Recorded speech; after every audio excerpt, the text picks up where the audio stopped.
The violin sat untouched in its case on Marcus's bed, the sheet music for Mendelssohn's Violin Concerto scattered beside it. 6 months of early mornings, calloused fingers, and determination, all for nothing. I watched my son stare at his phone, reading and rereading the text message that had shattered his heart. "Sweetie, change of plans. Found an amazing last-minute cruise deal. Taking the twins with us to celebrate our anniversary. Sorry to miss the party, but you understand. Love, Grandma."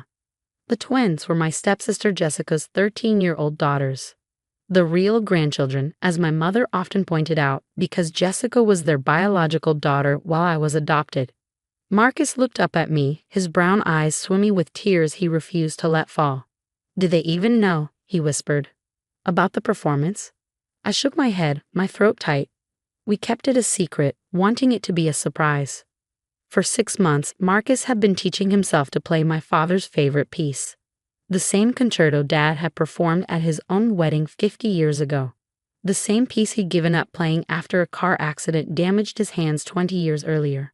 "Everyone's already on their way," Marcus said, his voice hollow. "What do we tell them?" The anniversary party we'd spent months planning was supposed to start in 2 hours. 50 guests, including relatives who'd flown in from across the country, were heading to the rented venue. The caterers were already setting up, and the guests of honor had just texted that they were boarding a cruise ship instead. I sat beside Marcus, careful not to jostle his left arm, still in its light brace from the skateboarding accident 3 months ago. He continued practicing even after the fall, modifying his technique to work around the injury, determined not to let it stop him. "Remember what Ms. Chen said about your first recital?" I asked, referring to his music teacher. "About playing for yourself first and the audience second." A ghost of a smile crossed his face. "She said the music lives in your heart before it reaches anyone else's ears." "Exactly." I picked up the violin case. "So maybe tonight you play for your heart." Marcus took the case, running his fingers over the worn leather. It had been his father's violin before cancer took him 5 years ago. James had been a music teacher, and though he never pushed Marcus to follow in his footsteps, he'd always said the violin would be there when Marcus was ready. The phone buzzed again. Another text from my mother. "The twins are so excited. They've never been on a cruise before. Much more fun than some stuffy party." I watched Marcus read the message and saw something shift in his expression. He stood up, straightening his shoulders. "I'm still playing tonight." "You sure?" He nodded, more determined than I'd seen him in weeks. "Dad always said music tells the stories we can't put into words. I've got a story to tell." As we drove to the venue, I thought about all the little moments that had led to this day. Marcus starting violin lessons in secret, using his part-time job money to pay Ms. Chen. Practicing in a garage at dawn so nobody would hear. Watching old videos of his grandfather performing, studying the techniques, the emotions, the subtle nuances of the piece. The parking lot was already half full when we arrived. My stomach churned as I thought about facing everyone, explaining my parents' absence, but Marcus walked in with his head high, violin case in hand. Aunt Sarah intercepted us at the door, her face concerned. "Helen, is it true? Your mother just posted on Facebook about their cruise." She lowered her voice. "With the twins?" Before I could respond, Marcus spoke up. "The show goes on, Aunt Sarah. Will you help me set up the music stand?" I watched my son move through the gathering crowd, accepting hugs, deflecting questions about his grandparents with a grace I couldn't muster. He'd grown up so much without me noticing. No longer the quiet boy who used to hide behind his father during family gatherings, but a young man who knew exactly who he was and what he had to say. Jessica called just as the caterers were serving appetizers.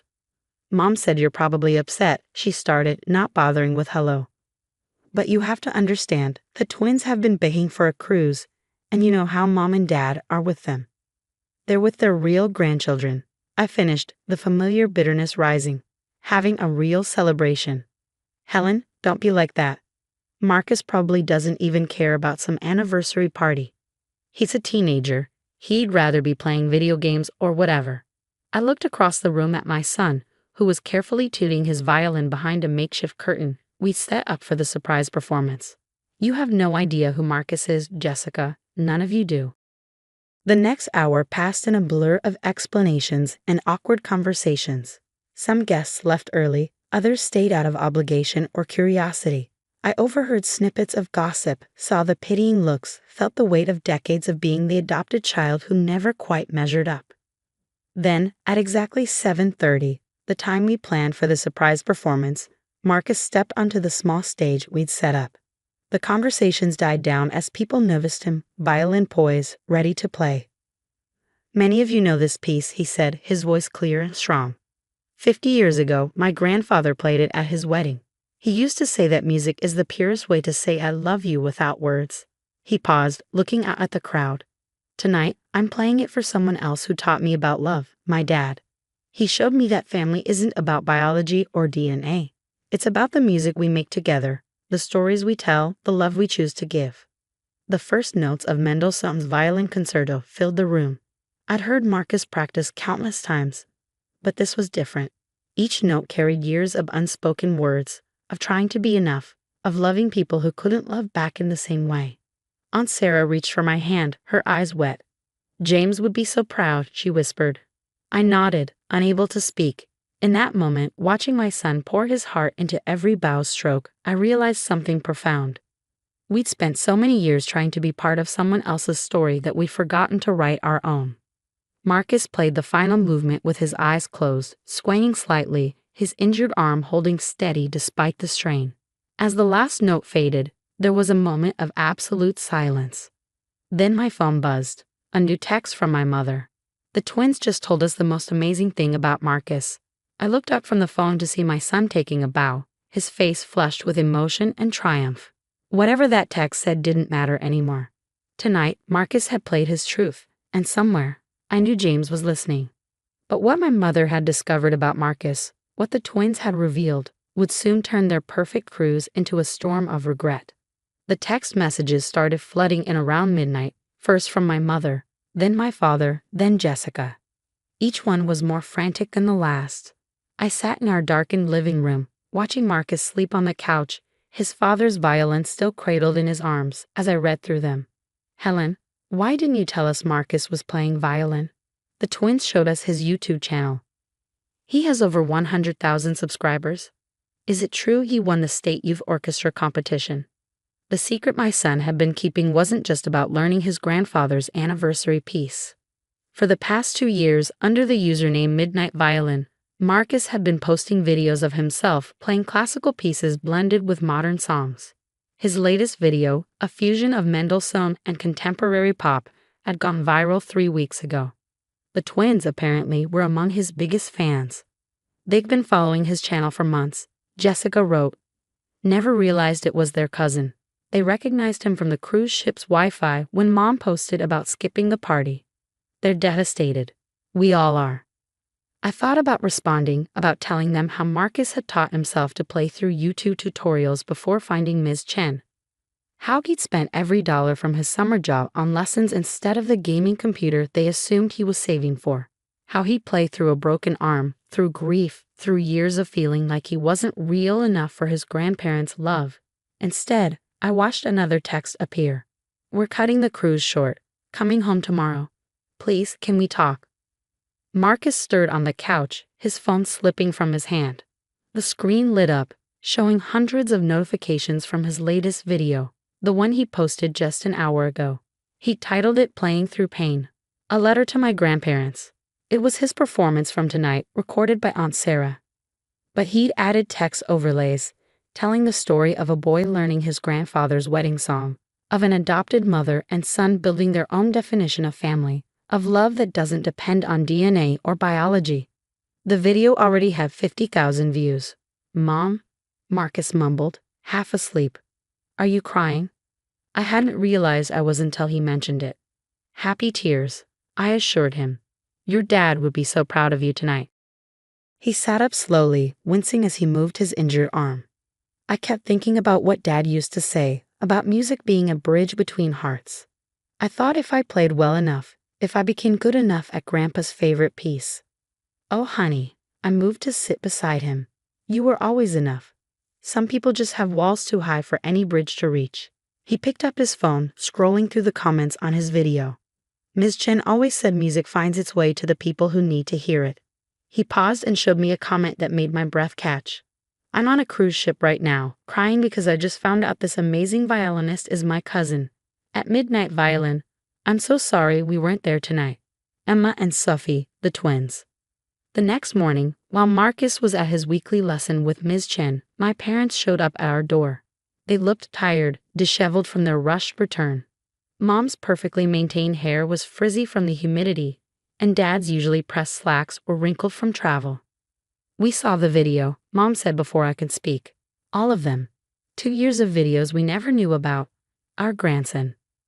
The grandson you never thought was real enough. I couldn't keep the edge from my voice. Dad flinched. Helen, please. We made a terrible mistake. Many mistakes. You know what Marcus said to me last night?